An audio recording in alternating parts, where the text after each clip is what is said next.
Hello, everyone, and welcome to another special edition of Constructive Criticism. I'm still your host, Heezy, and I'm joined by one of my very best friends. It's Earthstrike from MTGO or Quentinn Pearce. It depends on, where you know him from. What's up, man? Hi, everybody. Dude, what's going on? You've been in the Moto streets the last couple months. That's what I've been doing lately. Playing online is obviously great. Don't have to put on pants to play Magic. It's definitely a big goal of mine. Technically, you don't. But it's been a lot of fun. Technically, you don't have to put on pants to play Magic anyway. Like, you can wear shorts. That's fair. I mean, if I can wear shorts, I'm down.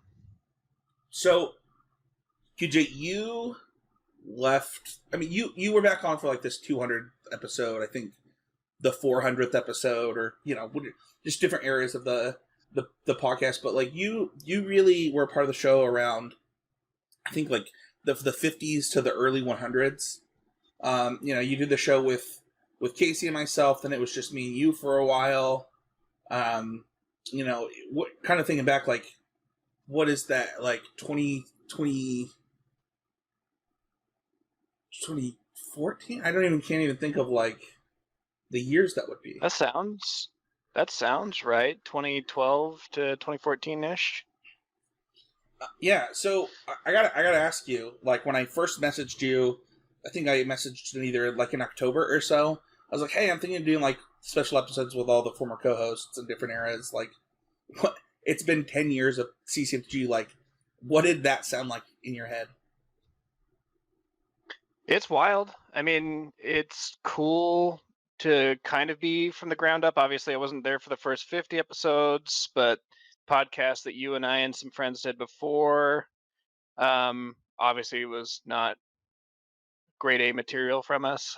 Our equipment was not nearly as good as these days and whatnot. We were much younger and more full of beans, so to speak, but really cool just to see how it's grown. How I think you've even taken somewhat of a break here and there too, right? Yeah, I took 2020 off. Okay. Yeah, really cool that the show just kept going, even when people would stop, and even the person who made the show stopped. It just kept going. It's really kind of become a community thing. Really cool to see it grow, and it's wild that it's been 10 years. I gotta ask, do you remember the episode 100 party that you and I threw? Yes, I do. Of course I do. Yeah. I think most of those tweets are deleted for good reason. We were so inebriated. But yeah, I remember being pretty belligerent. It was really funny to, like, I remember before deleting like a lot of stuff on my Twitter, going back and looking at that type of stuff. But outside of those fun moments, those 7 hours of recording, set reviews and stuff like that back then. What's something that you hope people learned from kind of... Forgot about that. I didn't. It's so long. What's something you kind of hope that people learned from that CCMTG era? Well, I think we're going to go over this, but the group that we made really just focused on growing as Magic players, and I think that's really important. I really like Jerry T a lot. Everybody knows that. The reason I like him a lot is that he's not there to win tournaments. He's there to learn more about Magic every time he plays, right? I think if you keep that mentality, you will be better at the game and you will see success eventually. Obviously, that some people are faster learners. I'm quite a slow learner. But if you just keep that mentality, I don't think you can fail. And I think that's what the show really focused on. And I think that's a great mentality to have for Magic and just in general. I mean, life skills, any other strategy game you've got, I think it applies to a lot of things. Yeah, honestly, I think that, like, during your era, you qualified for 2 Pro Tours, and I qualified for 1 Pro Tour. Shortly after that, Casey qualified. I think Matt Kling also qualified in that time, or maybe it was a little bit after that. But you talk about that approach and that mentality that we kind of almost like forced down our own throats in a lot of ways. And we were just looking before jumping on the mic about some of the episodes that you did, and one of them was Plateaus, and I was thinking, like, man, like, we really focused on big picture stuff when Quentinn was on the show. And, you know, we get a little more granular on the show now, and we try to have like big type of episodes, you know, easier to digest episodes. And like we kind of sprinkle in like the way we pick topics and the way that we build out like the schedule for the show now is a lot more refined. And looking kind of at some of the episodes that you did, it was like this could be like 5 episodes. Like we would just tackle like huge stuff. Yeah, and I think that's the growth of the show right there, right? I mean, I'm not sure if that necessarily has anything to do with me, but I think it was more just our mentality. And we, like you said, we hadn't qualified for any Pro Tours before that section of the show, so I think we were growing a ton as Magic players. Like thinking about before that time and the type of Magic player I was, like, wow, I was not good at the game. But yeah, that's what the show tries to teach you, is that you stick with it and you can't go wrong as long as you have the right mindset for each game. Do you have any favorite memory or memories from the show, or even the we will refuse to say them so people don't try to look it up the show before that? Oh, can we not say the name of the old show? It's deleted, but you could theoretically find episodes if you tried really hard. Okay. All right. Well, we won't help anybody. We'll make it hard work for them at least. Yeah, definitely from the old show. I mean, the old show, I'm sure you've talked about it before, but there was definitely decent amounts of alcohol involved, and yeah, it got a little wild. But we had Paulo Vitor on the show one time. Was great. Obviously, Paulo was just stand-up guy. Arguably one of my favorite Magic players these days. I think it'd probably be a hard pick between him, Jerry T, and Reed Duke for me.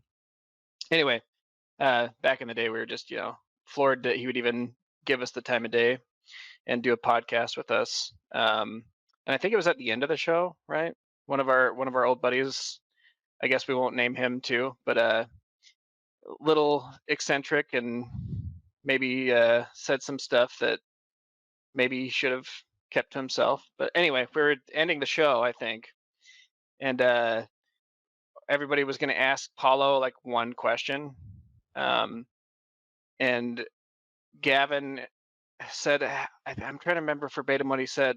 Oh, I just said his name. Whoops. It's okay. Anyway, he asked how Paulo had this Antonio Banderas swab about him, and like there was just like this like 10-second pause, and Paulo was like, "What?" The way he said what's so funny is like I've done like 3 more podcasts or different things with Paulo since then. So like, and Paulo's great. Like PV's just amazing. So like clearly didn't like, upset him, but he did a charity thing with me. He's been on this show since then, and it's really funny to look back on. Yeah. Can I tell a story about that episode? Yeah, please do. So we actually went to the liquor store before that to get some celebratory wine or champagne or something for having Paulo on that episode, because we were so excited. He's my favorite Magic player of all time. He knows this. I told him that. I've actually got Wolf tokens signed by Paulo for Wolf Run Ramp. And nice. And I'm about to call Paulo on Skype, because we used Skype back in the day. That's how old that podcast was. And I look over at Quentinn, and I was like, "Oh, you gonna pour the wine?" You're like, "Oh, I drink it." we had sat down for like 15 seconds. I was like, "You drink it? What do you mean?" He's like, "It's gone. It's gone." And I look, and his eyes are starting to glaze over. And Quentinn just chugged a full bottle of wine before jumping on a call with his favorite Magic player of all time. Hey man, I was nervous. I just needed some of that liquid courage to help me through the show. That's fair. Any other favorite memories? I mean, it's been so long, the specifics are kind of hard for me to come up with, but I remember those Sunday mornings where I'd wake up and jam a daily and wait for you guys to come over.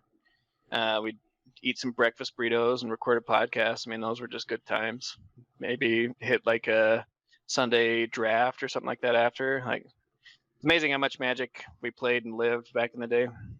Yeah, I think that, I mean, us both qualifying for our first Pro Tours while you were on the show with me is like, yeah, that's easily my number one. Yeah, those are great memories. That is for sure. Still remember those very well, especially yours. That was a great time. That was at Epic, wasn't it? Yeah, I was at yeah, that was at Epic Puzzles Games back in the day. Yeah. You know, it's funny too, because like I said this back then, I think I just feel this way a lot now. Is like I get so hyped for when my friends qualify for the Pro Tour, like when Abe qualified a couple months back, I was just like over the moon. It's a really cool feeling to, I don't know, you feel like you have contributed to those people in some way, like, or you hope you have, and then also like it gives you something really cool to cheer for at like one of your favorite events, you know, to watch and to consume. Yeah, and that's part of the community, right? That you've built. It's if one person succeeds, we all do, right? Like we're all improving and then learning from that person, then helping them. Like you guys all helped me test, and it's awesome. So let's talk about always improving. I would say that about of like, you know, the past year especially, I feel like I'm more likely to be in a Discord call with you playing Magic than any other Magic that I'm playing, other than like, you know, testing for an RCQ or like playing an RCQ. I'm kind of curious, like, how has it changed since you left? So, like, what is always improving mean to you now, and what is that thing that I brought onto the show that you've kind of hit on a couple times? Like, what is it for you now? It's honestly the same. I think that's why it's so powerful, is that it's just such a generic thing that you can snap yourself out of when you're frustrated. I mean, I'm very prone to getting frustrated when things aren't going my way. It happens to the best of us. I'm certainly not one of the best of us. So, but that's what's great about it, is that, you know, you go to the bathroom and maybe get a little angry at an inanimate object and say a few things. Then you come back and you can watch the replay or talk with Spencer or talk with Matt and be like, okay, what did we do wrong? And usually, you know, even when there's a high amount of variance, you mold to 5, there's something you could have done better and given yourself a little bit better of a shot. And I think it's really important to be able to take tough losses and then still be objective after you cool off. So that's definitely one thing that I've really tried to get better at. As a younger man, definitely much more prone to anger when variance bug is biting me. And then I think when you calm down, you realize that that variance bug wasn't so big and there's more you could do. Dude, that's good. I mean, I don't have anything to add to that. I did have a memory from the old podcast that I would be remiss if we didn't include on this show. And I might go. This is going to be non-safe for work, so like if you're in a car with kids, listen to this one. Cover your ears. But one time we were driving to Vegas, and we were. You know exactly what I think I know what you're doing. Yeah. We were driving to Vegas to record that old podcast. It actually became our outro for that podcast. This is how degenerate we were. We're driving, and our friend Austin Goltz, who you know, is also qualified for the Pro Tour during kind of this era. We're driving with him, and Quentin's in the front seat with him, and they're just talking about something. And Quentin just looks over at him. Austin, who's supposed to be driving, he says, "Why are you looking at me? Look at the fucking road." It was. And the reason it ended up being part of the outro is because we were in the middle of recording a podcast while driving, wasn't it? Yeah, we were in the middle of recording a podcast while driving, and he's just like looking over at Quentin, talking to Quentin, and Quentin's like, "What are you doing?" I think the quote is, "What are you doing? Why are you looking at me? Look at the fucking road." And it was yeah, like, I believe that's it. One of the funniest things. Miss those road trips. Is there like a training grounds or an episode that you kind of look back on and you hope that for what it's worth, whatever you say, if it's not on the network currently, it's going to be because I'm going to put it there. All right, So cool. you better Good pick to know. a good Yeah. one. All right, I'll do my best. I obviously took a big long break from the game. Spencer knows this. I don't know how many listeners will, but I took, what was it, maybe 4 or 5 years off, something like that. Anyway, but I think it's really important to keep the game fun for you, and we did the podcast about keeping it fun. I think that's another really important thing about the game, is to remember that you're playing a card game and it's supposed to be fun. I think that's one of the reasons why I'm really attracted to Magic Online, is that between rounds you can do whatever you want. Like we're talking about, you can go over games with friends and then analyze things, but then we'll play Fall Guys in between. I'll stream another game. I think it's really important to make sure that you're attending a tournament to have fun. Winning is great, it really is, but showing up and being in a tournament with my friends, that just means the world to me. That winning is gravy after that. So that was one of the things that the show hit on that I think is really important, and I think it's always important. Make sure you're having a good time while playing Magic. I talked about this during episode 489 that was posted just like a week and a half ago. Just about how this is something that I remember, this mentality that at the early parts of the show, like the earliest parts, I think we had kind of a toxic mindset, not in like the toxic way you might be thinking, but there's a John Fingo quote that I kind of really hate now, where he talks about like, there's always a right play and then every other play is wrong or something. I don't really remember the quote anymore, but we would really feed into that, and I think there's a level of like and it's Michael Hinderocker, former coach of the show, actually taught me this once, where I was really upset about a loss at GP, and he kind of said to me, he said, Spencer, like if this hand is the hand that we're debating mulliganing because you can't find where else you went wrong, like, and you just believe that there's always something that you could have done, like, are you really having fun anymore? Because it was like just a probably keepable hand, and I think that you do yourself a disservice when you don't do what Quentin's saying. And I know that this year my favorite tournament was a Team 1K that I played with Quentin and Matt, and we got lucky, right? Like we happened to do a lot of winning that day,